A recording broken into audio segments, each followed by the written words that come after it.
మీ పొదుపుపై అద్భుతమైన లాభాలను అందించే అనేక పథకాలను పోస్ట్ ఆఫీస్ అందిస్తుంది.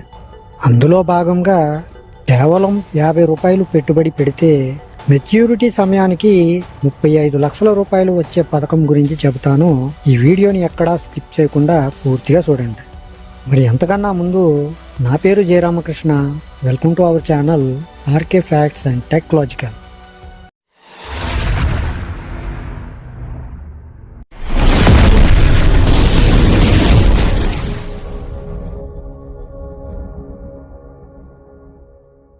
భారతదేశంలోని గ్రామీణ ప్రాంత ప్రజల భద్రత, ఆర్థిక స్థిరత్వాన్ని దృష్టిలో పెట్టుకొని గ్రామ సురక్ష యోజన అనే ఒక అద్భుతమైన పథకాన్ని ప్రవేశపెట్టింది. ఈ పథకం ద్వారా గ్రామీణ నిరుపేదలు, చిన్న వ్యాపారులు, రైతులు, కార్మికులు అతి తక్కువ పెట్టుబడితో తమ భవిష్యత్తును సురక్షితం చేసుకోవచ్చు. ఇది కేవలం ఒక పొదుపు పథకం మాత్రమే కాదు, ఒక రకమైన జీవిత బీమా పథకంలా కూడా పనిచేస్తుంది. ఇది సభ్యులకు, వారి కుటుంబాలకు ఆర్థిక భద్రతను అందిస్తుంది. ఇక ఈ పథకం యొక్క వివరాల గురించి చూసుకుంటే, గ్రామ సురక్ష యోజన పథకంలో చేరిన సభ్యులు నెలకు 50 రూపాయల నుంచి 150 రూపాయల వరకు ప్రీమియం చెల్లించవచ్చు. ఈ ప్రీమియం మొత్తం వారు ఎంచుకున్న పదవి విరమణ వయసు ఆధారంగా మారుతుంది. ఉదాహరణకు, ఒక వ్యక్తికి 25 సంవత్సరాల వయసు ఉండి 2 లక్షల రూపాయలను 60 సంవత్సరాల వయసులో పొందాలి అనుకుంటే అతను నెలకు సుమారు 400 రూపాయల నుంచి 450 రూపాయల వరకు చెల్లించాల్సి ఉంటుంది. ఈ పథకం ప్రారంభంలోనే 55 నుంచి 60 సంవత్సరాల మధ్య పదవి విరమణ వయసుని ఎంచుకోవాలి. ఎంచుకున్న వయసు వచ్చిన తర్వాత లబ్ధిదారునికి స్థిరమైన నెలవారీ పింఛను అందజేస్తుంది.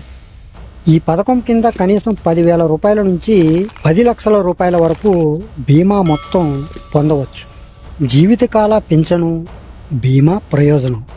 ఈ పథకం యొక్క ప్రత్యేకత ఏమిటంటే, ఒక వ్యక్తి జీవితకాలం మొత్తం పింఛను పొందవచ్చు.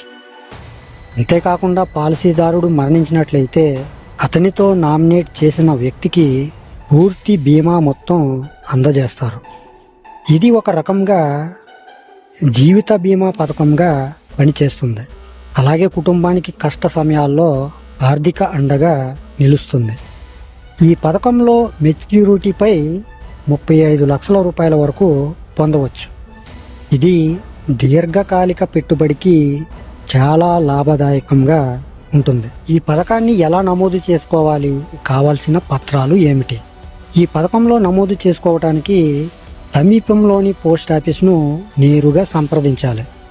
నమోదు చేసుకునేటప్పుడు ఆధార్ గుర్తింపు కార్డు, చిరునామా ధృవీకరణ పత్రం, ఒక పాస్పోర్ట్ సైజ్ ఫోటో ఉంటే సరిపోతుంది. ఈ పథకానికి వైద్య ధృవీకరణ పత్రం అవసరం లేదు. ఇది గ్రామీణ ప్రజలకు మరింత సులభతరం.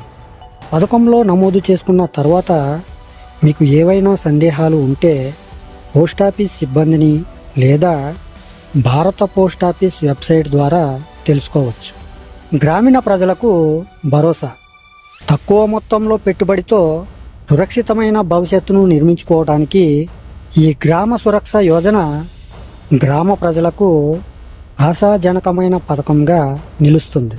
దేశంలోని చిన్న సన్నకారు రైతులు, కార్మికుల జీవన ప్రమాణాలను మెరుగుపరచడంలో ఇది ఒక ముఖ్యమైన అడుగుగా పరిగణించవచ్చు.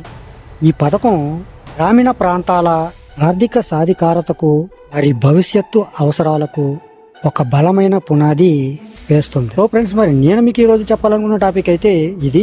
ఈ టాపిక్ అనేది మీకు నచ్చితే లైక్ చేయండి, అలాగే మరికొంతమందికి షేర్ చేయండి. అలాగే ఇటువంటి మరిన్ని అప్డేటెడ్ వీడియోస్ కోసం మన ఛానల్ని సబ్స్క్రైబ్ చేసుకుని పక్కన ఉన్న బెల్ ఐకాన్ని క్లిక్ చేసి ఆల్ అనే ఆప్షన్ని యాక్టివేట్లో పెట్టుకుంటే నా నుంచి వచ్చే ప్రతి వీడియో కూడా మీ వరకు చేరిపోతుంది. ఓకే ఫ్రెండ్స్, మరొక మంచి టాపిక్తో మళ్ళీ కలుసుకుందాం. Love you all. Thank you for watching. జై హింద్.